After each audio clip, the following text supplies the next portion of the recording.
मोहम्मद यूनुस बांग्लादेश रे देशर दायित्व ग्रहण करिबा परे एवं शेख हसीना देश छाड़िबा परे मध्य बांग्लादेश रो लोकंको क्रोध शांत हेउनाही। बांग्लादेश रे छात्र छात्री समेत लोक माने पुणी राजरास्ता को ओह्लाइछंती एवं शेख हसीना को भारत रु फेराई आनिबाकू सेमाने दाबी करुछंती। बांग्लादेश रे विचार हेले ही प्रकृत न्याय मिलिबो बोली लोके कहउछंती। बांग्लादेश रे शेख हसीना विरोध रे कार्यानुष्ठान ग्रहण करा जाऊ बोली विक्षोभकारी माने दाबी करिछंती। गणमाध्यम रिपोर्ट अनुसार लोक माने चाहुछंती हसीना को देश को फेराई अणा जाऊ। आउ जणे छात्री कहिछंती शेख हसीना आम विरोध रे अभियोग आनिथिले किंतु से दुर्नीतिग्रस्त थिले।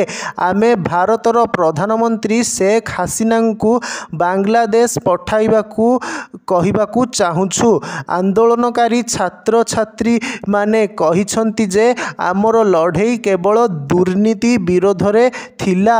आमे पूर्वरु हिंदू मानक सहित एकाठी रहुथिलु एवं वर्तमान मध्य रहिबु। बांग्लादेश रो अंतरीण सरकार मुख्य मोहम्मद यूनुस रविवार कहिछंती जे शेख हसीना निष्ठुर एकछत्रवाद तांको 1.5 दशंधिर शासन काल रे देशर समस्त अनुष्ठान को ध्वंस कर निर्वाचन रे स्पष्ट भावे जालियाती होइथिला।